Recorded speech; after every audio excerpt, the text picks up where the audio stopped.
ஏய்யா நீ 8 அடி பாஞ்சா நாங்கள் 16 அடி பாய்வோமா? என்ன விளையாட்டு காமிச்சிட்ருக்கிற நீ? முட்டிக்கு முட்டி தட்டி உள்ளார போட்டுருவேன் அப்படின்னு மீனா சொல்கிற மாதிரி வரப்போகுது அப்படிங்கிறது தான் விஷயம். இன்றைக்கு நடந்ததை நீங்கள் பார்த்தீங்கன்னா தெரியும். நீங்கள் இந்த பசங்க வந்துட்டு என்ன பண்ணுறாங்க, கதிரும் நம்ம ப சரவணனும் சேர்ந்து பழனி வேலையும் கூட்டிகிட்டு போயிடுறாங்க ஒரு இடத்துக்கு. என்னங்கடா பண்ணுறீங்க அப்படின்னு பார்த்தாக்கா, அங்கே வந்துட்டு கொஞ்சம் இருங்க வரேன் அப்படின்னு சொல்லிட்டு கதிர் வாங்கிட்டு வரான். வந்து பார்த்தா பியர். என்னடா பியரு அப்படின்னாக்கா, ஒன்றும் இல்லைம்மா, மனசே தாங்கலம்மாம்மா, அதனால் கொஞ்சம் குடிச்சுக்கலாம். டேய், பணம் குடித்தாலும் சரியாதுண்ணா, உனக்கும் கொஞ்சம் குடிமாம்மா, உன்னோட மனசு சரியாகட்டுமாம்மா. போதையில் வந்துட்டு மனசெல்லாம் சரியாகாதடா, அது பிரச்சனை தான் விடும், எனக்கு வேணாம்ப்பா அப்படின்னு சொன்னால் சரவணை எடுத்து மடக்குன்னு ஒரு பாட்டில் எடுத்து கவுக்குறான். கவுத்தோன்னே கேட்குறாங்க, என்னடா இப்படி இருக்கிற அப்படின்னாக்கா, மனசு தாங்கலை. அவன் எப்படி நடித்தான்லாம் உங்களுக்கு தெரியாதுடா, செம நடிப்பு, எனக்கு மட்டும் தான் தெரியும். எப்படி தாங்கிட்டு தெரியுமா? இல்லை அவங்க ஒன்றும் மோசம் இல்லையா? டேய் வெளியே நடிப்புடா எல்லாம். என்ன ஒவ்வொன்றையும் எப்படி பேசுவா தெரியுமா? இன்றைக்கி பார்த்தீங்கன்னாக்கா, உங்களுக்கு கடை வைக்கிறதுக்கு ட்ராவல்ஸ் வைக்கிறதுக்கு அப்பா இடத்த விற்று பணம் கொடுத்தார்ல, அப்போ வந்து கேட்குறா, என்னது பணத்தப்புறம் அங்கே கதிர்த்து தான் இருவாரா, உங்களுக்கு செய்ய மாட்டாரா, நீங்கள் பேசாமல் கடையை எழுதி வாங்கிங்கிறா. எவ்வளவு ஆளுக்கு விஷம் தெரியுமா அவ அப்படின்னோடனே, இவன் இல்லைண்ணே, இல்லை இதெல்லாம் ஆகிறதில்ல அப்படின்னு சொல்லிட்டு, மாமா அப்பா அம்மாட்ட சொன்னால் ஒன்றும் கண்டுக்க மாட்டேங்கிறாங்க, நான் என்ன பண்ண போகிறேன், ஒரு வக்கீலை பார்த்து நான் வக்கீல் நோட்டீஸ் வர போகிறேன், நிட்டுட்டு அவருக்கு இப்போ டிவோர்ஸ் பண்ணுறது தான். டே மாப்பிள்ள அப்படிலாம் செஞ்சிடாதடா, அப்பா அம்மாட்ட ஒரு வார்த்தைகள் இல்லை வார்த்தை கேட்டாக்க அவங்க என்ன மாதிரி கதை சொல்லிகிட்டு இருப்பாங்க, அவங்க வந்து சரி பண்ணிடலாம் நினைப்பாங்க. என்னால் இனிமேல் சரி பண்ண முடியாது மாமா, அவளை என்னால் வீட்டில் நினச்சி கூட பார்க்க முடியலம்மா அப்படின்னு சொல்லும்போது, சரவணன் சொல்கிறது எவ்வளவு 100% உண்மைங்கிறத எல்லாருமே உணர்வாங்க அப்படிங்கிறது தெரியும். ஏன்னா மயிலோட நடிப்பு வந்துக்கிட்டு, மயில் வேணால் இன்றைக்கி ட்ரை பண்ணலாம், அவங்க அப்பா மேலே பழியை தூக்கி போட ட்ரை பண்ணலாம். அவங்க ட்ரை பண்ணாங்களோ இல்லையோ, ஒரு இடத்துல கதையில் ஒரு ஒரு ஒரு ஒரு ஒரு ஹைப் வேணுங்கிறதுக்காக கதையை கொஞ்சோண்டு சுண்டி விட்டுட்டு அதை திரும்பி சுழட்டி எடுக்கிறதுக்கு எவ்வளோ பெரும்பாடு தெரியுமா? ஆனால் நம்மளுக்கு அதை பற்றி கவலைப்படுறதில்ல. அப்படியே சுழட்டி எடுக்காட்டி நம்மளால் எதை போட்டாலும் திம்பாங்க அப்படின்னு தான் எழுதிட்டு இருப்பாங்கன்னு நமக்கு தெரியும். அப்போ பார்த்தீங்கன்னா, அந்த பொண்ணு வந்துட்டு எப்படி பண்ணுச்சு தெரியுமா? என்னென்ன கதை சொன்னா தெரியுமாடா? படிக்கிறதுக்கோ இல்லை வந்துட்டு அந்த பிறந்த இது பர்த்டேக்கோ எத்தனை கதை சொல்லியிருப்பா, என்னென்ன ஏமாற்றிருப்பா. அப்படியே நைஸாக பேசுவாடா. பேசிட்டுன்னு சொல்லும்போது மயிலோட கேரக்டரை அப்படியே அனலைஸ் பண்ணி சரவணன் பேசுகிறது ரொம்ப நல்லாவே இருக்குது. கடைசியில் வீட்டுக்கு வராங்க. வீட்டுக்கு வந்தாக்கா அதுதான் அதை விட பெரிய ஜோக்கு. என்னடா ஒரு மாதிரி வாரீங்க, சாப்பிட வாங்கடான்னு சொல்லிட்டு. இப்போ இடையில என்ன ஆகுதுன்னா, இந்த டிவோர்ஸ் பண்ணுற கதையை இவங்க சரவணன் சொல்லிகிட்டு இருக்கும்போது, இவன் வந்து கதிர் ஃபோன் எடுத்துகிட்டு போயிடுறான் நம்ம ராஜி ஃபோனுக்கு. ராஜி வந்து என்ன வரீங்கன்னா, இல்லை வெளியே இருக்கோம், என்ன இருக்கீங்க அப்படின்னா, இப்படி நாங்கள்லாம் இருக்கிறோம் அப்படின்னு சொன்ன உடனே, என்னது பியரா? ஆமாம் பியர் தான். ஏன் இப்படி பண்ணுறீங்க நீங்கள் அப்படின்னா, அண்ணன் ரொம்ப வருத்தமாக இருக்குல்ல அதுக்காக தான் அப்படின்னு. வீட்டில் அத்தை மாமா இருப்பாங்களே, அதெல்லாம் கண்டுபிடிக்காமல் நான் உள்ளார போய்க்கிறேன், நீ கவலைப்படாமல் இரு அப்படின்னு சொல்கிறான்.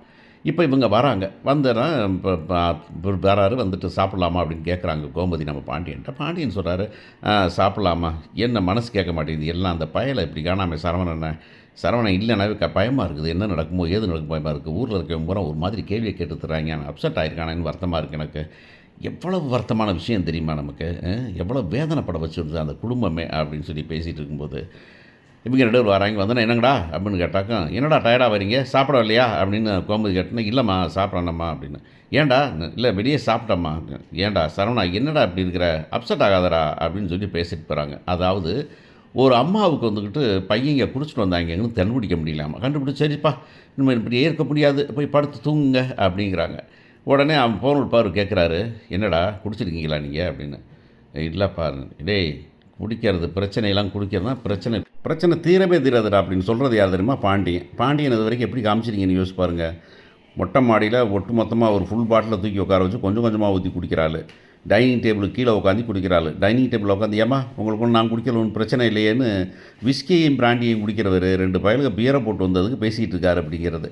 சரி அப்பானா பேசி தான் செய்வாங்க அப்படிங்கிறதெல்லாம் நமக்கு தெரியும். அப்படின்னாலும் இங்கே வழக்கமாக வந்துட்டு நீங்கள் இதை விட்டாவாக இருக்கு. நீங்கள் எல்லா வீடும் நீங்கள் இருந்திருப்பீங்க, எல்லா வீட்லையும் பார்த்துருப்பீங்க. பசங்க யாராவது என்னமோ தப்பு பண்ணிட்டு வந்தாங்கன்னாக்க அப்பா இல்லை அம்மா தான் கண்டுபிடிப்பாங்க. கண்டுபிடிச்சா அப்பாவுக்கு தெரியாமல் இருப்பாங்க. பார்த்துடா அவர் தெரிஞ்சிட போகுது, போய் படுங்கடா அப்படின்னு தான் சொல்லுவாங்களா இருக்கும். ஆனால் இங்கே பார்த்தீங்கன்னாக்கா அம்மா நம்ம வந்து சாப்பிடுங்கப்பா என்னம்மாப்பான்னு அவன் போதை போட்டதுன்னு தெரியாமல் போயிடுறாங்களாம். இவர் வந்துட்டு அவள் ஏற்கனவே பல பிரச்சனைகள் இருக்காடா, அவளை போய் நம்ம பிரச்சனை பண்ணாதீங்கடா அப்படின்னு சொல்லும்போது, அதான் சொல்கிறேனே, குடும்பம்னா என்ன, குடும்பத்தில் ஒவ்வொருத்தர் எப்படி இருப்பாங்க அப்படிங்கிறது தெரியாமல் எக்ஸப்ஷனலாக ஒரு கேஸை வச்சுட்டு அவங்களா டீல் பண்ணுறது தான் பெரிய விஷயம். பல நேரங்களில் இதனால தான் நம்மளால் வந்து ஐடென்டிஃபை பண்ணிக்க முடியாத விஷயமாக போயிடுறது அப்படிங்கிறது. இல்லை இப்படி தான் சொன்னால் தான் வந்துட்டு வேறு விதமாக நம்ம வீட்டில் எல்லாமே வேறு மாதிரி இருக்குது அப்படின்னு கண்டுபிடிப்பாங்கன்னு ஊர்லேயே இல்லாத ஒரு கதையை சொல்கிறது அப்படிங்கிறது மாற்றமாக இருக்கும். அப்படின்ட்டு போயிடுறாங்க. போன பிறகு இந்த பொண்ணு வந்துட்டு மீனா வந்து பார்த்திங்கன்னா, அங்கே வீட்டில் வந்துட்டு இப்போ வந்தாக்கா அவருக்கு சண்டை போடுறார் செந்தில். "என்ன நீ எங்கே போன? அவங்க வீட்டுக்கு எதுக்கு போன நீ? ஆச்சா பூச்சா எனக்கு தெரியும் ஆட்டோ டிரைவரா" அப்படின்னு. இந்த பொண்ணு, "ஆமாம் போயிட்டு வந்தேன், என்னங்க பிரச்சனை உங்களுக்கு?" அப்படின்னா. எதுக்கு போனேன்? அவள் என்ன நினச்சிருப்பாங்க? நம்ம வீட்டில் என்ன நினைப்பாங்க அப்படின்னு. "ஆமாம், உங்கள் வீட்டில் நினைக்கிறத பற்றி தான் நீங்கள் ரொம்ப நினச்சிங்களா நீங்கள்? உங்கள் வீட்டில் இருக்கிற நீங்கள் சந்தோஷம் வச்சுட்டியா? போவியா?" அப்படின்ட்டு போகும்போது அடி அடி செம்ம அடி அப்படின்னு நமக்கு தோணுது. சரி, இங்கே என்ன நடக்குதுன்னா, இந்த பையன் பொண்ணு வந்துட்டு நம்ம நம்ம இப்போ ராஜி வந்துட்டு, "எதுக்கு என் ரூமுக்குள்ள வந்த? அங்கேயே படுக்க வேண்டியதானே, அண்ணன் தனியாக இருக்குன்னு சொன்னுச்சு" அப்படின்னு. "எதுக்கு இப்படி குடிச்சிட்டு தெரியல?" "ஆமாம், குடிச்சிட்டு நடு ரோட்டில் திரிகிறேன் நான்." எல்லா ஆம்பளையும் சொல்கிற வார்த்தை. "குடிச்சிட்டு வந்தனா கமுக்கமாக இருக்கிறானா?" அப்படின்னு அந்த பிள்ளை சொல்லுது. அப்போ வந்துட்டு அப்படியே போதையில் படுத்து தூங்கிட்டு அப்படியே சொல்கிறான், "ராஜி நீ போலீஸ் ஆகணும் ராஜி, போலீஸ் ஆகணும் ராஜி" அப்படிங்கும்போது தான் ட்விஸ்ட்டு அங்கே நிற்கிது அப்படின்னு நமக்கு தோணுது. இப்போ என்ன அடுத்ததுனாக்கா, பெண் போலீஸ் ஸ்டேஷனுக்கு நம்ம சக்திவேல் தூண்டி விட்டு நம்ம இவங்க போகிறாங்க. யார்? நம்ம பாக்கியம் போய் இப்படி வரதட்சணை கேட்குறாங்க அப்படின்னு சொல்கிறாங்க. "வரதட்சணையா, வாங்க என்ன பண்ணலாம்?" அப்படின்னு சொல்லிட்டு உடனே வந்துட்டு, "யார் எழுதி கொடு பிராத்து" அப்படின்னு பிராத எழுதி கொடுத்து நேராக போய் எல்லாத்தையும் வீட்டில் அரெஸ்ட் பண்ணி கொண்டாந்துடுறாங்க அப்படிங்கிறது தான். அரெஸ்ட் பண்ணி கொண்டாந்துடுறாங்க. ஆனால் மீனா மட்டும் அரெஸ்ட் ஆகலை போல தெரியுது அப்படின்னு தோணலாம். இல்லை, மீனா அரெஸ்ட் ஆகி போகலாமல் பார்க்கும். எங்கிட்ட பிரச்சனையை கொண்டாந்து போலீஸ் ஸ்டேஷனில் வைக்கிறாங்க. பொம்பளைங்கள்லாம் அனுப்பிடுறாங்க, ஆம்பளைங்களை வச்சுருக்காங்க. அப்படிங்கிற டைமில் தான் இந்த பொண்ணுக்கு வந்துட்டு ஆர்டர் வந்துட போகுது. நம்ம ஊரில் தான் நடக்குமே. நம்ம ஊரில் அந்த படம் சூரியவம்சம் மாதிரி வந்துக்கிட்டு நேராக நம்ம ஊருக்கே கலெக்டர் ஆகி வந்துட்டாங்க அப்படிம்பாங்கல்ல, அந்த மாதிரி நம்ம அம்மா வந்துக்கிட்டு மீனாவுக்கு ஆர்டர் வரப்போகுது. ராஜிக்கு ஆர்டர் என்னன்னாக்கா, நேரடியாக police inspector Appar Kunnakudi station அப்படின்னு வந்துடப்போகுது. இப்போ இவங்கெல்லாம் வந்துட்டு மிரட்டிக்கிட்டு இருப்பாரு. சக்திவேல் உள்ளார உட்காந்துருக்க போகிறாரு. இவங்களை கூப்பிட்டு வச்சு நம்ம பாண்டியனையும் சரவணனையும் கதிரையும் உட்கார வச்சு, "என்ன நினச்சிக்கிட்டு இருக்கீங்க நீங்கள்? வரதட்சணை கொண்டு போட்டால் தெரியுமா? என் பரியாதே நிம்மதியாக வாழ்கிற வழியை பாருங்கள். இல்லைன்னு வச்சுக்கோமே, போட்டு போனீங்க எல்லாத்தையும் உள்ளார தள்ளிடுவோம். எஃப்ஐஆர் போடட்டுமா?" அப்படின்னு அந்த அம்மா பேசிக்கிட்டு இருக்கும்போது ஃபோன் வருது. ஃபோன் வந்துட்டு இப்படி இப்போ இது சப் இன்ஸ்பெக்டர் தான் இருக்காங்க. அவங்க இன்ஸ்பெக்டர் ஆஃப் போலீஸ் வந்துடுவாங்களோ எதுவும் தெரியல. ஏதோ ஏட்டையாக பேசிகிட்டு இருக்கான்னு வச்சுக்கலாமே. இப்போ அவங்க வந்து அவருக்கு மேலே ஏரியா வரப்போகிறாங்க. மிஸ் ராஜி வந்தோன்னே, "மேடம்" அப்படின்னு எல்லாம் சல்யூட் பண்ண போகிறாங்க. சக்திவேல் உட்காந்துட்டு பார்க்க போகிறாரு. இதுக்கெல்லாம் அப்படி தலை குனிஞ்சவங்க படக்கு நிமிந்து பார்த்தாக்க மீனா ஜங்குன்னு வர போகிறாங்க. வந்து, "என்ன நடக்குதுங்க?" அப்படின்னா, "இப்படி ஒரு வரதட்சணை கேஸ்மா." "வரதட்சணை உங்களுக்கு எப்படி தெரியும்?" அப்படின்னா, இவங்க தான் சொன்னாங்க.